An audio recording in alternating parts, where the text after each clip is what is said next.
Kabanata 6, Dawn. Saglit na natigilan si Harvey. Pagkatapos ay ngumiti siya. Ang taong ito ay isang aso lamang na pinalaki ng York Enterprise. Ilang sandali lang ay nakik-out siya.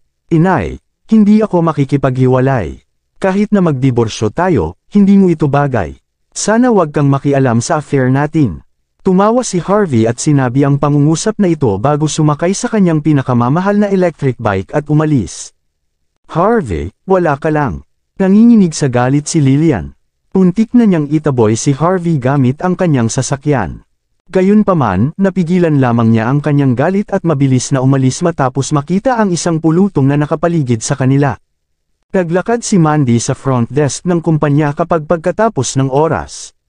She then saw two girls laughing while saying something at maraming empleyado ang nanunood.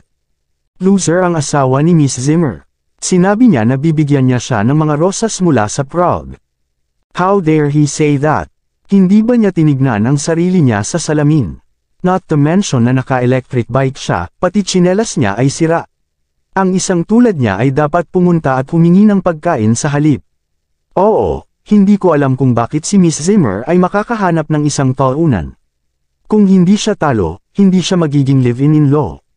Kung ako iyon, matagal ko na siyang hiniwalayan, ang daming nanliligaw kay Miss Zimmer dyan. Hindi nakaimik si Mandy. Ikaw, nakagat ni Mandy ang mapupulang labi at namumula ang mukha na para bang nilalagnat ng marinig ang mga komentong ito. Napahiya siya. Miss Zimmer, mukhang natakot ang dalawang babae sa front desk nang mapansin nila si Mandy. Miss Zimmer, puro kalokohan ang pinag-uusapan natin. Please wag kang magalit. Shut up. Sigaw ni Mandy habang bahagyang nanginginig ang katawan. Namumula ang mga mata niya at malapit na siyang umiyak. Bakit siya magkakaroon ng walang kwentang asawa? Ang mga asawa ng iba ay mga elite sa negosyo o mula sa mayayamang pamilya. Gayunpaman, ang kanyang asawa ay isang walang kwentang live-in-in-law. Hindi lang siya maprotektahan, palagi niya itong ginagawang kahihiyan sa harap ng ibang tao. Sa sandaling ito, tumunog ang telepono sa front desk.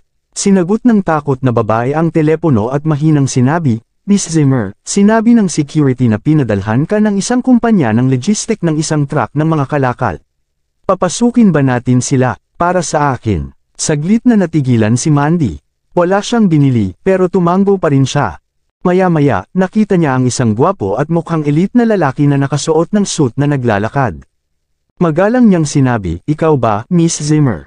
Ito ang pandaigdigang express delivery service na isinagawa ng aming kumpanya. Ito ay inihatid mula sa Prague. Pakipirmahan ito. Prague. Tapos na pumirma si Mandy na may pagtataka na tingin. Habang winawagayway ng gwapong lalaki ang kanyang kamay, maingat na dinala ng ilang porter ang isang napakagandang high-end na wooden box at inilagay ito sa lobby. Ang tuktok ng kahon ay natatakpan ng mga makintab na kristal na nakasisilaw sa ilalim ng liwanag. Dilat na dilat ang mga mata ng lahat ng empleyado. Wow! Galing ba ito sa Prague? At ang kahon na ito ay napakaganda, ano ang nasa loob nito? Miss Zimmer, maaari mo bang buksan ito at tingnan natin? Ang karamihan ay mga babaeng empleyado sa mga kumpanya ng advertising. Sa sandaling ito, ang lahat ng mga empleyado ay inaabangan ito na may mabituing mga mata. Bagamat naguguluhan si Mandy, sinenyasan niya ang lalaki na buksan ang kahon na gawa sa kahoy matapos makitang tuwang-tuwa ang lahat. Gayunpaman, sa susunod na segundo, ang lahat ay natigilan at natahimik ng ilang minuto. Ito ang mga rosas mula sa Prague. Sigurado ka ba, hindi ba nabanggit sa balita na may pagbaba sa produksyon ng rosas ng Prague ngayong taon? Ilan ito? Nakita ng gwapong lalaki na sobrang kinikilig ang mga babae. Umiti siya tapos tinuro yung bouquet of roses. Sabi niya, Miss Zimmer, please allow me to introduce you. Ito ang mga rosas mula sa Prague. Dapat alam ninyong lahat na ito ang pinakamagandang batch ng mga rosas ngayong taon. Ngunit, hindi ito ang pinakamahalagang bagay. Tingnan mo dito. Itinuro ng gwapong lalaki ang gitna ng malaking bouquet ng mga rosas, kung saan may maliit na rosas na kasing laki ng isang brose. Gayunpaman, kung titingnan mong mabuti, makikita mong hindi ito isang rosas, sa halip, ito ay nababalot ng mga diamante at hiyas na may iba't ibang kulay. Ang puso ng Prague. Nagulat si Mandy, pakiramdam niya ay nananaginip siya. Ang puso ng Prague ay idinisenyo at inukit ng ilan sa mga pinakasikat na master ng sining sa kasaysayan ng Prague. Ito ay nag-iisa sa mundo. Ito ay napakakaiba. Bukod dito, ito ang simbolo ng Prague. Bagaman ito ay napakahalaga, hindi ito kailanman ipinagbibili. Hindi niya akalain na may magpapadala nito sa kanya ngayon. Wow! Sino ang nagpadala nito sa iyo? Miss Zimmer, ito ay dapat ibigay ng iyong admirer. Napakalaki nito, pwede ba itong ipadala ni Mr. Zander? Hindi ba't sinabi rin ng walang kwentang asawa ni Miss Zimmer na gusto niyang ibigay sa kanya ang mga rosas mula sa Prague? Path, ginugulo mo ako. Paano niya nakaya ang mga rosas na iyon? Kahit ibenta niya ang sarili niya, hindi niya pa rin kayang bilhin ang mga iyon. Natigilan si Mandy. Sino ang magbibigay sa kanya ng mga rosas na iyon at ang puso ng Prague? Hindi man lang inisip ni Mandy si Harvey, dahil alam niya ang tungkol sa pinansyal na sitwasyon nito ang pinakamahusay. Karaniwang binibigyan niya siya ng baon. Hindi niya kayang bumili ng ordinaryong rosas, lalo pa ang mga rosas mula sa Prague. Malamang hindi niya mabibili ang mga iyon. Maaaring ito ay, si Don ba ang nagpadala nito? Napuno ng kakaibang emosyon ang puso ni Mandy nang maisip niya ito, medyo naantig pero medyo nahihiya. Sa Nimhi, sa Platinum Hotel. Itinuring din ng hotel na ito na isang kilalang lugar para sa mga layunin ng entertainment sa Nimhi at ang mga gastos ay hindi mababa. Ito ay pinaniniwalaan na ang mga taong pumunta dito ay sikat at may malaking impluensya. Kaya naman, maraming mga luxury car ang nakaparada sa gate sa harap ng hotel. Sa pagkakataong ito, inorganisa ang reunion party ni Harvey sa kolehiyo sa lugar na ito. Harvey hummed a little tune at ipinarada ang kanyang electric bike sa parking space sa gate. Bagamat mayaman na siya ngayon, isa siyang nostalgic na tao. Ang electric bike na ito ay kasama niya sa mga ups and downs sa loob ng 3 taon. Hindi niya ito kayang talikuran. Biglang may nakabibinging busina mula sa likod bago niya ipinarada ng maayos ang kanyang electric bike. Bobo ka ba? Isa ka bang delivery man o valet? Hindi mo ba alam ang rules? How does you occupy a parking space with that sirang electric bike? Nasisiraan ka na ba ng bait? Isang Audi A4 ang huminto sa likod ni Harvey. Iniangat ng isang lalaki ang kanyang ulo, itinuro siya at sumigaw. Walang kamalay-malay na napalingon si Harvey. Sandaling natigilan ang dalawa. Monitor ng klase, nag-react si Harvey. Ang taong ito ay kaklase niya noong kolehiyo na ilang taon nang naging monitor ng klase. Kabanata 7, ikaw si Harvey. Tinitigan ni Howard Stone si Harvey na may pagdududa. Saglit siyang ngumisi, pinark ang sasakyan, at dirdiretsong naglakad papasok ng hotel. Harvey felt so awkward. Hindi niya inaasahan na hindi siya papansinin ni Howard nang kausapin siya nito. Magkasunod na pumasok ang dalawa sa private room. Nandoon lahat ang mga kaklase sa oras na ito. Napatingin ang lahat nang bumukas ang pinto. Di ba ito ang class monitor? Ang monitor ng klase ay naging matagumpay din na tao. Sobrang gwapo. May nanguya. Sa katunayan, si Howard ay nakasuot ng suit at isang pares ng leather na sapatos, na may nakasabit na susi ng kotse ng Audi sa kanyang baywang. Napakagwapo niya sa mga sandaling ito.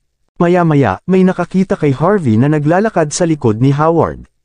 Kahit na ang suit ay hindi angkop sa kanya, ito ay isang kat-anji tangi, high-end, at isang sikat na tatak. Nakita ito ng isang kaklase at napangiti. Harvey, mukhang magaling ka rin. Halika, ang dalawang pangunahing upuan na ito ay nakalaan para sa iyo at sa monitor ng klase. Sumulyap si Howard kay Harvey at ngumisi. Umiling siya at walang sinabi. Hindi niya inilantad ang katotohanan na nakasakay si Harvey sa isang electric bike. Sumagot naman si Harvey pero walang pakialam sa upuan. Sa halip, tumingin siya sa paligid ng isang bilog. Wala pang masyadong magagandang babae sa klase noon. Gayunpaman, napakaganda pa rin ni Wendy. Nararapat siyang maging isang diyosa. Nakasuot ng business attire si Wendy. Ang kanyang perpektong katawan ay ganap na ipinakita, tulad ng isang hinog na peach. Napaka-seductive at kaakit-akit. Kahit ang cool na Howard ay napansin si Wendy sa sandaling ito. Napahanga siya, lumapit siya, ngumiti, at sinabing, "Nako, ikaw pala ang diyosa namin, matagal na kitang hindi nakikita. Bakit hindi mo ako hinanap o kinontak? So, saan ka nagtatrabaho ngayon?" Nahihiyang ngumiti si Wendy at mahinang sinabi, "I'm not doing so well like you. Nagdadrive ka pa ng Audi." Naningkit ang mga mata ni Howard nang marinig yon. Mukhang nagkaroon siya ng pagkakataon. Tila pinapabora ng Diyosa ang Audi na binili niya sa pamamagitan ng installment loans. Nang gusto na niyang magsalita ay ngumisi na ang mga babae sa tabi niya at sinabing, "Class monitor, huwag kang magpapaloko kay Wendy. Siya na ngayon ang administrative manager ng pinakamalaking kumpanya ng pamumuhunan sa Namhe, York Enterprise. Malapit na raw siyang ma-promote bilang general manager at siya na ang mamumuno." Wow, namangha ang lahat. Alam nila kung gaano kalakas ang York Enterprise. Maraming mga negosyo at mga individual na nagtatrabaho sa sarili ang pinondohan nila. Kahit na ang kumpanyang ito ay hindi gumawa ng pisikal na negosyo, ang impluwensya nito ay sumasaklaw sa lahat ng antas ng pamumuhay. Kung si Wendy ay naging general manager sa murang edad, magkakaroon siya ng ganap na kapangyarihan. Ang sinumang nagtagumpay sa paghabol sa kanya, ay hindi lamang magkakaroon ng kagandahan sa kanyang mga bisig kundi pati na rin ng maraming mapagkukunan. Ang mga benepisyo ay hindi maisip. Bukod dito, napakaganda ng babaeng ito na hindi gaanong kahanga-hanga kaysa sa ilang A-listed female star. Ang mga lalaki sa pribadong silid ay nahihiya sa kanilang sarili at hindi napigilan ang paglunok. Hindi gaanong interesado si Harvey kay Wendy noong una, ngunit naging interesado siya nang marinig niya ang tungkol sa York Enterprise. Kung tutuusin, pag-aari na niya ito ngayon. Sa madaling salita, si Wendy ang kanyang nasasakupan. Gayunpaman, kaya niya ba? Baka siya ang general manager. Napangiti si Harvey at nag-isip tungkol dito. Umupo siya sa tabi ni Wendy at handang makipag-usap dito. Napangiti si Wendy noong una, ngunit hindi nagtagal ay sumimangot siya. Pagkatapos tingnan siya pataas at pababa, sinabi niya, "Harvey, pwede bang huwag kang maupo dito?" "Ah, may upuan ba ito?" Tumayo siya at sinabing, "Hindi, ayoko lang na maupo ka sa tabi ko." Sabi ni Wendy, "Masarap magsuot ng suit. Ngunit sa palagay ko nakalimutan mo ang tungkol sa iyong sapatos. Baka hiniram mo yung suit." Sa sandaling lumabas ang pahayag na ito, napansin ng maraming tao na hindi nababagay sa kanya ang suit ni Harvey bagamat maganda ang pagkakayari nito. Ang pinakamahalaga ay nakasuot siya ng isang pares ng tsinelas na may kaunting butas dito, at ang kaliwang hinlalaki niya sa paa ay dumaikit pa rito. Ang gulo ng style lang niya. Medyo walang magawa si Harvey. "Dapat bumili ako ng isang pares ng sapatos. Ito ay hindi nararapat." "Hahaha, Wendy, may eagle eyes ka. Nung una, ayoko munang pag-usapan dahil magkaklase kami noon. Gayunpaman, ang isang tao ay sobrang kumpiyansa at gustong manabik sa isang bagay na hindi siya karapat-dapat. Sa tingin ko, kailangang ipaalam sa lahat ang kanyang tunay na kulay." Tumabas si Howard mula sa likuran at ngumiti kay Wendy nang nakakasimangot. "Kagagaling lang dito ng kaklase namin na si Harvey sakay ng electric bike. Inisip ko noong una na naka-electric bike lang siya pansamantala dahil baka abala siya sa pag-park ng sasakyan niya. Tutal nakasuot siya ng high-end suit. Sa hindi inaasahang pagkakataon, nakalimutan niya ang kanyang sapatos. Sobrang nakakahiya, kumilos si Howard na parang nakita niya ang kasinungalingan.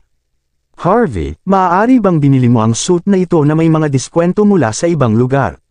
And looking at you like this, I bet hindi mo pa napupunit ang label.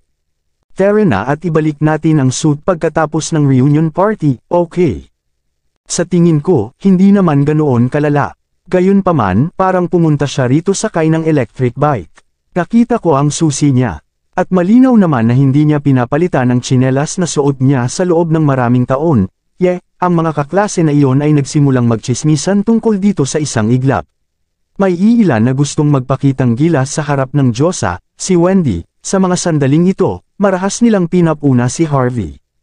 Nang gustong magpaliwanag ni Harvey, ang dati niyang deskmate, si Shirley ay tumayo at malakas na sinabi, "Medyo over the top kayo. Magkaklase kaming lahat, kahit medyo kakaiba yung style niya, kailangan mo pa bang sabihin?" Si Shirley ay may maganda at eleganteng figure. Siya ay mukhang isang tao mula sa isang mabuti at prestihiyosong pamilya. Si Harvey ay madalas na nagpupungilit na kopyahin ang kanyang takdang aralin nung sila ay nasa kolehiyo. Kaya naman maganda pa rin ang relasyon nila. Hindi akalain ni Harvey na lalapit si Shirley para tulungan siyang magsalita. Biglang humakbang si Howard at hinawakan ang kwelyo ni Harvey nang makita niya ang isa pang dilag mula sa kanilang klase na tumulong sa basurang ito na magsalita. Mabilis siyang naglabas ng tag at hindi napigil ang sabihin, "Shirley, gusto mo pa ba siyang tulungan? Nakikita mo ba, hindi man lang niya tinanggal ang mga tag." Ang isang piraso ay nagkakahalaga ng 10,000. Sa tingin mo ba ay kayang-kaya niyang bumili ng mga ganyang damit sa kanyang kaawa-awang hitsura? At kung tama ang pagkakaalala ko, naging live-in-in-law na ng pamilya Zimmer si Harvey 3 taon na ang nakalipas, di ba? Isang live-in son-in-law at nakasuot pa siya ng haute couture suit ni Armani, ha. Siguro ninakaw lang ang damit ng lalaking ito sa isang lalaki mula sa pamilya Zimmer. Kaya, hindi ito bagay sa kanya ng husto. Harvey, kailangan mong maging makatotohanan. Alam ng buong Niamey na ikaw ang live-in na manugang ng pamilya Zimmer. Hindi mo kailangang magpanggap sa harap namin. Magkaklase kaming lahat. Bakit ka nagpapanggap? Itinaas ni Harvey ang kanyang kamay, itinulak ang kamay ni Howard at malamig na tinitigan siya. Nakita ni Howard ang pagtitig ni Harvey at ninisyo niya, gusto mo bang tamaan ako pagkatapos kong ibunyag ang tunay mong kulay? O gusto mong sabihin sa akin na sa iyo ang mga damit? Kung mapatunayan mo, luluhod ako para sa iyo. Magsasalita na sana si Harvey nang biglang tumunog ang cellphone niya. Mabilis niyang kinuha ang isang lumang modelong telepono. Nagtawanan na ang lahat bago pa man niya masagot ang telepono. Sobrang nakakatawa. Hindi ba ito ang uri ng lumang modelong telepono na binubuo ng 3 taong credit sa pagtawag sa halagang $79? Si Harvey ay gumagamit ng ganitong uri ng telepono. Paano pa siya maglalakas loob na isuot si Armani para magpakitang gilas? Nawalan ba siya ng malay? O naging tanga siya matapos siyang maging live-in-in-law? Walang pakialam si Harvey sa mga reaksyon ng ibang tao sa sandaling ito. Sa halip, mabilis niyang sinagot ang telepono. Hindi nagtagal, narinig niya ang sigaw ng kanyang biyenan, si Lillian mula sa kabilang dulo. Harvey, saan ka nagpunta? Bakit hindi ka naghugas ng Cubeta? She asterisk he. Nakalimutan niya ang tungkol dito. Walang magawa si Harvey, hindi siya dapat pumunta sa reunion party na ito. Ikaw talaga ang live-in son-in-law. Pinagalitan ka pa sa pagdalo sa isang reunion party sa pamamagitan ng isang tawag sa telepono. Parang pinapagalitan siya ng biyenan niya at pinapabalik siya para maghugas ng inidoro. Ay, sa paghiling sa isang lalaki na gawin ito, mas gugustuhin kong basagin ang aking ulo hanggang mamatay kaysa maghugas ng palikuran. Hindi man ako kumikita, hindi ako magiging live-in-in-law. Kahit saktan mo ako hanggang mamatay, hindi ko gagawin. Ang kahirapan ay nakakasagabal sa ambisyon ng isang tao, hindi ko akalain na ikaw ay isang napakaliit na tao. Lahat ng naroon ay pinag-uusapan, maging si Shirley ay bahagyang napabuntong hininga sa sandaling ito. Nakaramdam siya ng sama ng loob na makita si Harvey sa ganoong sitwasyon.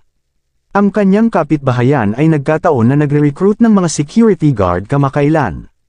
Tila kailangan niyang tulungan si Harvey na magtanong tungkol sa trabaho, baka wala itong magawa at hindi niya kayang bumili ng isang pares ng sapatos.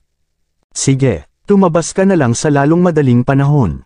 Mga basura na parang hindi ka welcome dito. Sinulyapan siya ni Howard na may pagkainis. Lumapit siya kay Wendy at ngumiti.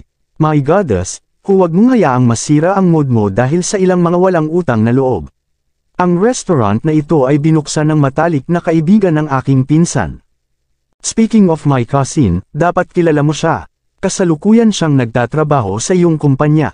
Ang kanyang pangalan ay Don Zander. Ang kanyang mabuting kaibigan ay dapat gawin sa kanya ng isang pabor, na kung saan ay upang bigyan siya ng mukha. Siguro maaari kong hilingin sa hotel na dalhin ang kanilang pinakamahusay na alak dito. Pinindot na niya ang service bell bago pa makasagot si Wendy. Nang dumating ang waiter, mukhang hindi siya nasisiyahan at sinabing, anong klaseng serbisyo ito? Bakit ang bagal mo? Mabilis na pumunta at magdala ng 2 bote ng pinakamasarap na alak ng hotel dito. Natigilan sandali ang waiter. But then the waiter said, Sir, medyo mahal ang best wine sa hotel namin. Natatakot ako, smack, inihagis ni Howard ang susi ng sasakyan ng Audi mula sa kanyang baywang patungo sa mesa. Mukhang mahirap ba tayo at hindi kayang bayaran ang order? Pinsan ko si Don Zander. Alam mo ba kung sino siya? Siya ang kaibigan ng iyong amo. Bakit hindi mo bilasan at dalhin ang alak dito? Kalmadong sinulyapan ni Howard ang mukha ni Wendy at nakita niyang nagulat ang Diyosa, ngunit nagkunwari itong walang pakialam. Napakalaking favor ang ginawa niya ngayong gabi. Sigurado siyang maganda ang impresyon sa kanya ng Diyosa. Hindi inaasahan ni Harvey na si Howard ay pinsan ni Don. Magkapareho ang personalidad nilang dalawa na naging interesante sa kanya. Interesado siyang makita kung ano ang gagawin ni Howard. Hindi nagtagal, nag-abot ng 2 bote ng alak ang waiter. Pagkatapos ay magiliw niyang sinabi, "Sir, nandito na ang alak, ngunit." Tuldok-tuldok, panipi, "Tumahimik ka na lang at buksan mo." Tumawa si Howard at walang pakialam na kumaway. "Kung hindi ka malasing ngayong gabi, huwag kang umuwi. Halika, toast ko sa inyong lahat." Kinuha niya ang wine glass niya at tumingin kay Harvey na wala nang natira. Kumunot ang noo niya. "Harvey, although classmates tayong lahat, hindi mo ba nakikita? Hindi ka welcome dito. May balak ka bang uminom sa amin?" Kabanata 81 ay may gustong sabihin si Harvey, ngunit nang makita niya ang gawin ni Howard, umiling siya at hindi umimik. Sa halip, pumunta siya sa gilid ni Shirley at sinabing, "Sabay na tayo.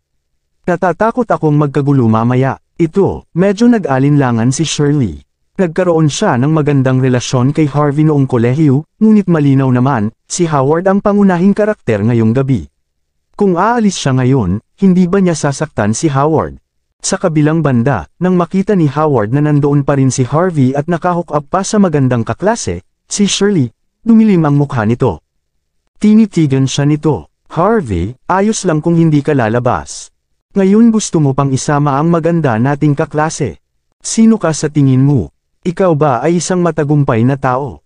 Huwag kalimutan, live-in son-in-law ka at nahihiya kaming magkaroon ng kaklase na katulad mo." "Tama iyan. Lahat ng mga kaklase namin ay magaling. Isa kang kahihiyan. Bilisan mo at lumabas ka." Si Shirley, siya ay isang live-in na manugang. Hindi ka dapat niloloko sa kanya. Si Howard ang pangunahing karakter ngayong gabi. Ang mga kaklase na ito ay nasa lipunan ng ilang taon. Hindi sila ganoong kakayahan ngunit lahat ay napakahusay sa pambobola. Sa sandaling ito, lahat sila ay iniinsulto ng walang kabuluhan si Harvey. Kumunot ang noo ni Harvey. Kung hindi lang sa takot na baka magkagulo si Shirley mamaya ay ayaw na niyang magsalita pa. Samantala, nakita ni Howard na hindi pa rin umaalis si Harvey at naramdaman niyang nawawala na siya sa mukha.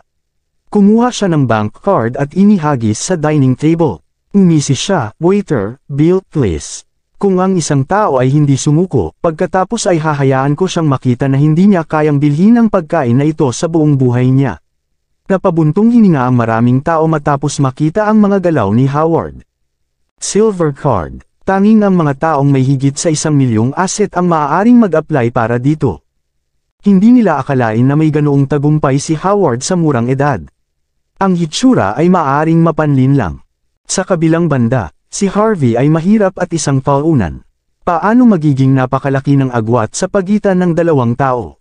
Oo nga, kahit si Wendy ay hindi maiwasang tumingin kay Howard ng ilang beses nang makita niya itong silver card. Mukhang may kakayahan ang lalaking ito. Natuwa si Howard nang makita niya ang pagsang-ayon ng mga mata ng dilag. Tinitigan niya si Harvey at nagpatuloy. "Hindi, bigla na naman akong nagbago ng isip.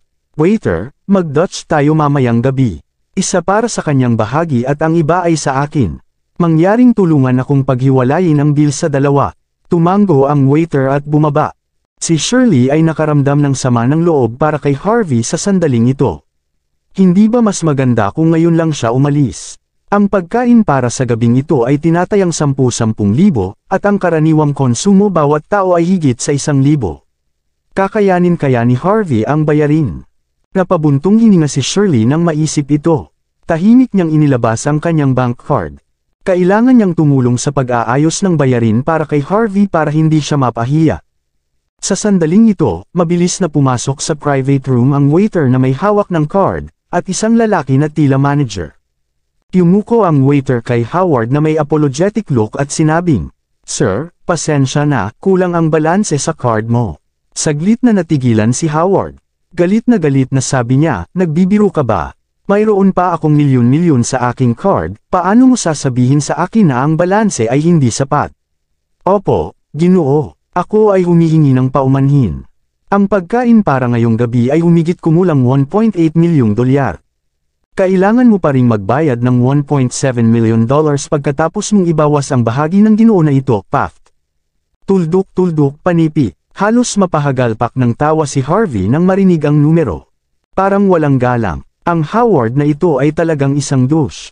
Bagamat walang nakakaalam tungkol sa 2 bote ng alak na dinala ng waiter, alam naman ito ni Harvey. Ito ang sikat na Eden 13, isang French original royal wine, na may retail na presyo na humigit kumulang $800,000. Kaka-order lang ni Howard ng 2 bote, at ang presyo ay lampas na nagulat si Howard. Tinurong niya ang waiter at sinabing, "Are you kidding me? Wala pang 20 tao ang nandito. Paano tayo halos gumastos ng halos $2,000,000? Dalhin mo dito ang manager mo. Gusto kong makita kung gaano katiwali ang iyong hotel." Napabuntong hininga ang waiter. Inasahan na niya yon. Pagkatapos ay umatras siya at sinabing, "Ito ang aming manager." "Malaki," sigaw ni Howard habang nakatitig sa maayos na suot na manager na nasa harapan niya. "May balak ka bang umalis sa trabaho mo? Paano magiging $100,000 ang konsumo per capita? Alam mo ba kung sino ako? Pinsan ko si Don Zander." Hindi naman nagmamadali ang manager. Marahan niyang sinabi, "Sir, I'm so sorry. Ang pagkain ay halos $10,000 lamang." Gayunpaman, nag-order ka ng 2 bote ng nangungunang French wine, Eden 13 ngayon lang. Ang bawat isa ay nagkakahalaga ng $880,000. Kaya, kailangan mong magbayad ng $1.76 milyon. Ito ay humigit kumulang $1.8 milyon pagkatapos pagsamahin ang pagkain. Pero dahil pinsan ka ni Mr. Zander, na-round up na namin ang figure. Maniwala ka man o hindi, papatayin kita. Galit na galit si Howard. Hinawakan niya ang kamiseta ng manager. Paano ka magkakaroon ng alak na nagkakahalaga ng mahigit $800,000? Kahit na gawin mo, hindi ko sinabi na gusto ko ng ganoong kamahal na alak.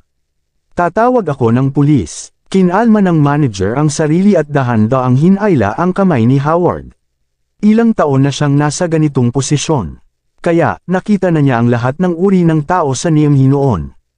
Gayunpaman, ito ang unang pagkakataon na nakakita siya ng isang taong walang pera ngunit nagpapanggap pa ring mayaman. Mataimtim niyang sinabi pagkatapos huminga ng malalim, "Mister, hayaan mo akong magpaliwanag sa iyo ng ilang bagay. Una, ibinigay namin sa iyo ang pinakamahusay na alak na iyong hiniling. Pangalawa, 2 beses gustong ipaalala sa iyo ng aming waiter ang tungkol sa presyo, ngunit wala kang pakialam. Pangatlo, lahat ng mga bagay na ito ay naitala, kaya mayroon tayong ebidensya. Kung gusto mong tumawag ng pulis, huwag mag-atubiling gawin ito." Clap, clap, marahan na pumalakpak ang manager pagkatapos niyang magsalita. Boom! Sinipa ang pinto ng private room. Maraming matipunong lalaki na naka-undershirt ang sumugod. Lahat sila ay mabangis at nakakakilabot. Nang mag-report sa kanya ang security kanina ay naramdaman na niyang may manggugulo kaya't isinama niya ang mga bodyguard. Pawis na pawis si Howard at nanginginig. Siya pagkatapos ay nagngangalit ang kanyang mga ngipin at sinabi, "Nasaan ang iyong amo? Gusto kong makita ang boss mo." "Nagpapatakbo ka ng black shop. So, ibig mong sabihin nagbukas ako ng black shop?" Nakasuot ng puting sando ang isang binata na may basket at may hawak na 2 wrist ball sa kanyang kamay. Nakangiti siyang naglakad papasok. Nakasuot siya ng isang pares ng salamin na nakakwadro ng ginto, mukhang nakakatakot, ngunit masama rin sa parehong oras. Ang kanyang hitsura ay hindi namamalayan na humihinga ang mga tao. Ang may-ari ng Platinum Hotel, Tyson Woods ay itinuturing na isa sa mga nangungunang individual sa Niamey. Ang Platinum Hotel ay isa sa kanyang mga ari-arian. Gustong man-irano ni Howard ngunit patuloy na tumutulo ang kanyang pawis sa sandaling ito. Ito ay si Tyson Woods. Isa siyang high-profile na tao. Ngayon lang siya sumobra, sinabing magkaibigan sina Don at Tyson.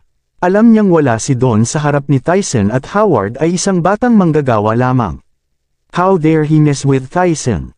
Malamig na sabi ng manager matapos makitang dumating ang amo, "Mister, may hawak kang silver card at may hawak ka ring susi ng kotse ng Audi.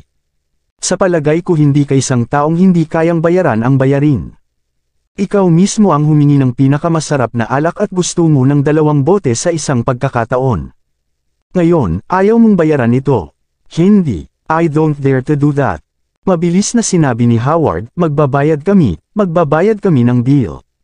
Tumingin siya sa mga kaklase niya na humihingi ng tulong habang nag-uusap. Mahigit $1,000,000 na lang ang natitira niya sa kanyang card. Ito ang buong kapalarang pinaghirapan niya nitong mga nakaraang taon. Binili pa niya ang Audi sa pamamagitan ng installment loan. Paano naging posible na siya mismo ang kumuha ng $2,000,000? Ang mga kaklase na nambobola lang sa kanya ay nakatingin sa ibang direksyon. Gusto mong magpakitang gilas at humingi ng pinakamahal na alak ngayon lang. Anong ibig mong sabihin? Ngayon, gusto mong tulungan ka naming magbayad. Imposible. Agad na nakita ni Tyson ang kanilang mga iniisip. Dahan-dahan siyang naglakad at tinapik ng 2 beses ang mukha ni Howard. He then said, "Anak, kung wala kang pera, huwag kang magpanggap na mayaman, low profile, okay? Oo, hindi mo kailangang magbayad ng bayarin ngayong gabi," ngumiti si Tyson. Ngunit sa isang kondisyon, pakisabi, pakiusap, "I'll do my best," sabi ni Howard na may pagmamakaawa. Ngumiti ng masama si Tyson. "Hayaan mo siyang samahan ako." Dama po ang tingin niya kay Wendy at saka bumagsak kay Shirley. Ang 2 babaeng ito, ang isa ay sexy at ang isa ay puro. Chapter Siyam. Natulala si Howard, ito, hindi, Brother Tyson, magsaya ka at mag-enjoy. Hindi naglakas loob si Howard na tingnan ang mukha ni Wendy sa sandaling matapos siyang magsalita. Sa halip, kinuha niya ang susi sa mesa at tatakbo na sana. "Howard, ****starred ka," nanginginig si Wendy sa galit. Hindi niya akalain na ang isang ginoo na tulad niya ay magiging duwag. Pati ang ibang mga kaklase ay natakot din. Lahat sila ay mukhang takot na malagay sa gulo. Si Harvey ang tanging taong naroroon na may blankong mukha, hindi dahil sa kung ano paman, kundi dahil siya ang nagsanay at nag-ayos ng palihim kay Tyson Woods noong siya ay nasa Yorks. Si Tyson ay nasa lansangan sa murang edad. Wala siyang pera at kapangyarihan. Halos ilang beses siyang tadteren hanggang mamatay sa mga lansangan. Minsan, nakilala siya ni Harvey at naisip na maaaring maging isang kilalang tao, kaya nagpasya siyang sanayin siya. Nagulat siya na si Tyson ay lumaki ng husto sa loob lamang ng ilang taon. Gayunpaman, hindi nilayon ni Harvey na kilalanin siya. Hindi na siya ang tagapagmana ng mga York pagkatapos ng maraming taon. Baka ayaw siyang kilalanin ni Tyson. Samantala, ang masamang Tyson sa wakas ay sumulyap sa iba pang mga tao sa silid na kusa. Gayunpaman, nang dumaan ang kanyang tingin kay Harvey, bahagya siyang natigilan. Nagbago ang mukha niya sa sumunod na segundo. Ang kanyang kayabangan at kasamaan ay agad na nawala. Sa halip, mabilis siyang umabant at naglakad papunta kay Harvey. Yumuko siya at sinabi sa mahinang boses, "Sir, I have no idea that you are here. Patawarin mo ako." Lahat ng nasa pribadong silid ay nabigla sa sandaling ito. Ang napakayabang na si Tyson na madaling hayaan silang mamatay ay nakatayo na ngayon sa tabi ni Harvey ng may paggalang, tulad ng isang estudyante na tinuturuan ng isang guro. Pati ang mga nasasakupan ni Tyson ay nabigla. Ang kanilang amo ay palaging walang takot at walang awa. Hindi pa niya gaanong iginagalang ang isang tao. Si Harvey lang ang nanatiling kalmado at walang ekspresyon. Kanina pa, napabuntong hininga si Harvey pagkatapos ng mahabang panahon. Pagkatapos ay tinapik niya ang balikat ni Tyson. "Hayaan mo na lang sila, kaklase ko silang lahat." "Oo, gagawin ko lahat ng sasabihin mo, sir. Hahayaan ko na sila. Paalisin mo sila dito. Gusto sana kitang maabutan, sir. Huwag nila tayong istorbohin." Masyadong nenas si Tyson. Maya-maya, pinalayas na lahat yung mga kaklase na may kakaibang ekspresyon, sa labas ng Platinum Hotel. Nagulat lahat ng kaklase niya. Shirley even murmured, "Hindi ko inaasahan na tutulungan kami ni Harvey." Pero paano niya nalaman ang may-ari ng Platinum Hotel? Bulong din ni Wendy, "Maliban natin siya. Maaaring siya ay may kakayahan at matagumpay din.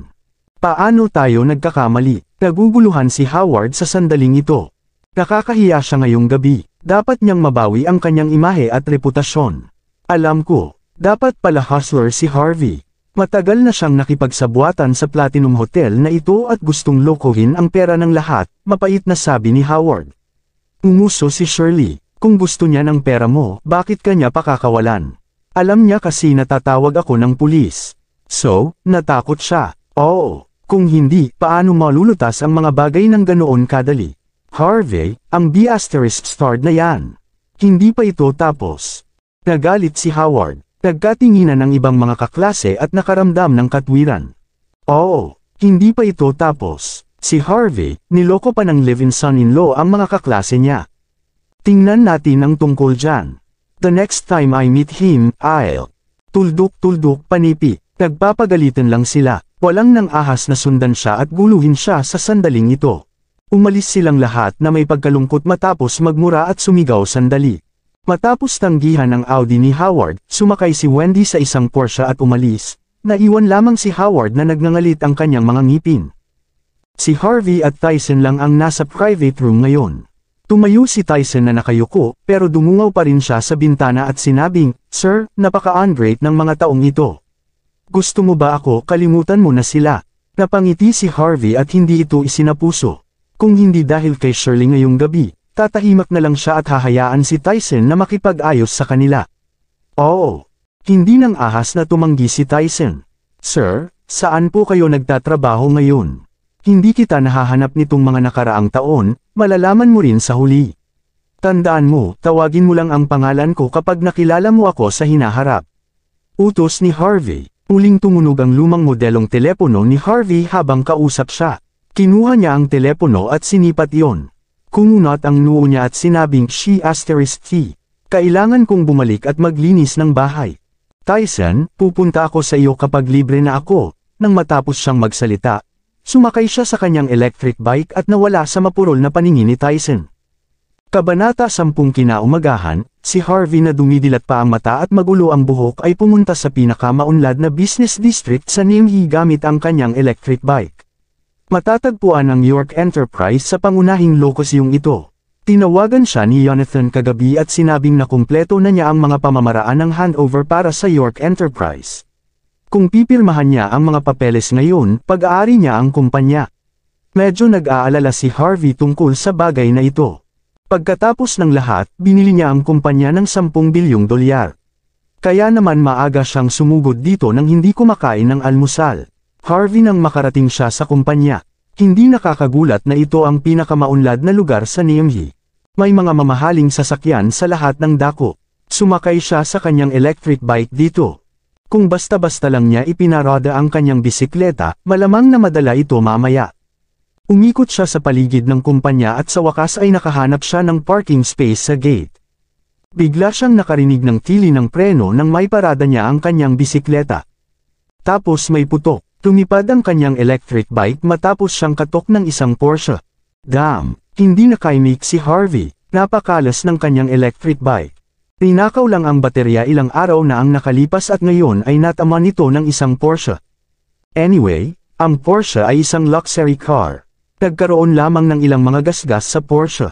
Gayunpaman, ang kanyang electric bike ay nascrap sa likuran, at imposibleng sakyan ito ngayon. Ang electric bike ay kasama ko sa loob ng 3 taon. Gustong umiyak ni Harvey. Napakapit siya sa electric bike na ito. Samantala, marami rin ang lumapit para tingnan ang nangyari. Napakamahal ng pintura ng kotse ng Porsche. Ang lalaking ito na nakasakay sa electric bike ay kayang bayaran ito. Paano ka sumakay ng bike? Isang magandang babae ang nagtulak sa pinto ng Porsche at bumaba, na nakakuha ng atensyon ng lahat. Wow, ang mga tao sa paligid ay humanga sa kanyang kagandahan. Ang babaeng ito ay nakasuot ng napakagandang propesyonal na kasuotan at naglalakad na naka-high heels. Napaka-elegante niya, parang isang babae na lumabas mula sa isang painting. Ang ganitong kagandahan ay nasa spotlight saan man siya magpunta. Wendy, napangiti si Harvey. Anong coincidence? Hindi niya inaasahan na makikilala niya ang dati niyang kaklase sa unang araw niya sa trabaho. Bagamat nabangga niya ang kanyang electric bike at siya, makakalimutan niya yon dahil dati niyang kaklase. Walang balak si Harvey na panagutin siya at handa siyang umakyat para kumustahin. Sa sandaling ito, nakita siya ni Wendy. "Ikaw, Harvey, bakit ka nandito?" Kinabahan si Wendy. Biniro ni Harvey ang mga kaklase sa Platinum Hotel kagabi. Bakit siya nandito ngayon? Sinundan niya ba siya? Dumating ba siya para manloko ng ibang tao? Napuno ng puot si Wendy nang maisip niya ito.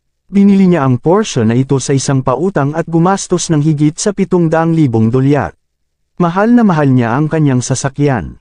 Hindi niya akalain na ang scammer na ito ay magdadagdag pa ng ilang gasgas dito ngayon. Hindi niya alam kung magkano ang magagastos sa pagpapaayos nito. "Harvey, bakit ka gumagawa ng masama?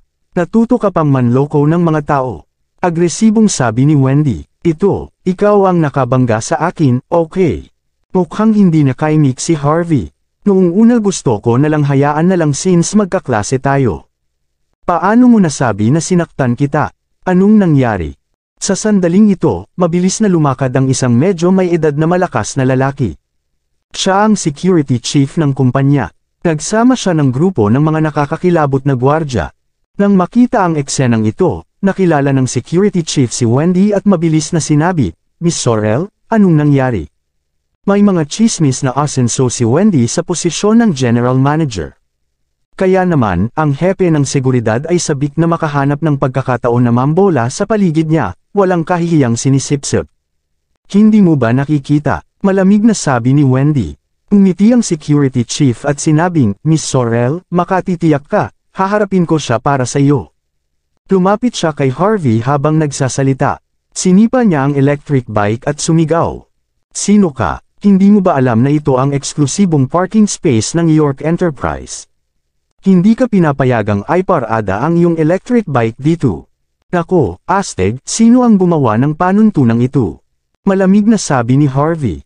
Hindi siya nagalit noong una, ngunit nang makita niyang may sumipa sa kanyang electric bike, hindi niya napigilan. "Sino ang gumawa nito?" "Siyempre, ako yun." Malamig na sabi ng security chief, "Huwag kang magsalita ng kalokohan. Bayaran mo na lang ang damages at humingi ka ng tawad kay Miss Sorrel, or else, ipapadala kita sa police station ngayon." Bahagyang kumunat ang noo ni Wendy nang marinig ang sinabi ng security chief. She then said, "Kalimutan mo na, hindi dapat madali para sa kanya. Hayaan mo na lang siyang magbayad ng damages. Huwag mo siyang ipadala sa pulis." Sinulyapan ni Harvey si Wendy. Hindi niya inaasahan na mayroon pa itong kaunting kabaitan. Gayunpaman, itinuro pa rin niya ang electric bike sa lupa at sinabing, "Buksan mo ang iyong mga mata at makakita ng malinaw. Nagpark muna ako dito." Tapos nabangga niya ako. "I'm already very nice for not asking her to pay for my damages. Sa halip, gusto mong bayaran ko ang mga pinsala niya. Nasisiraan ka na ba ng bait? Ikaw." Tinuro ng security chief si Harvey. Ang tanga ba ng lalaking ito? Napagpasyahan na ni Miss Sorrel na huwag tumawag ng pulis, ngunit bakit mo pa rin ipinipilit na siya ang magbabayad para sa iyong mga pinsala? Sino ang magdadrive ng Porsche at mabangga ang iyong electric bike? He gritted his teeth and continued, "Tingnan mong mabuti, ito ang mga pribadong parking space ng kumpanya namin. Bawal magpark ang mga tagalabas dito." "Oh, anong coincidence? Nagtatrabaho din ako sa kumpanyang ito." Nagkibit balikat si Harvey. "Kung gayon, paano ka nang ahas na masaktan si Miss Sorrel? Madali ka niyang mawalan ng trabaho sa isang pangungusap lang." Nakaawang tiningnan ng security chief si Harvey. Napakahirap ng batang ito. Ang kanyang mga damit ay binili sa mga stall sa tabing kalsada. Nakasakay siya sa electric bike papunta sa trabaho. Mas malinis siya, di ba? Kung nasaktan niya si Miss Sorrel, natatakot ako na hindi na niya kailangan pang maghugas ng Cub 8, di ba? Sino ito? Bakit hindi ko siya nakita kanina? Hindi ba siya natatakot na masaktan si Miss Sorrel? Oo, pare-pareho tayong lahat. Bakit dadaan ang lahat ng problemang iyon? Baka gusto lang niyang maakit ang atensyon ni Miss Sorrel. May katuturan. Palaka pala siyang sumusubok na lumunok ng swan. Hindi ba siya tumitingin sa sarili niya sa salamin? Nakasuot siya ng murang damit.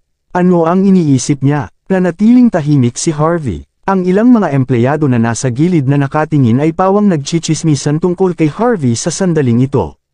Kumunat ang noo ni Wendy at sinabing, "Sa kumpanya ka ba nagtatrabaho? Sino ang nag-recruit sa'yo?" "Bakit hindi ko alam, pero sa ugali mo, kahit sinong nag-recruit sa'yo, sinasabi ko sa'yo na tanggal ka. Hindi ko kailangan mong bayaran ang mga pinsala ko. Magwala ka lang gamit ang iyong electric bike."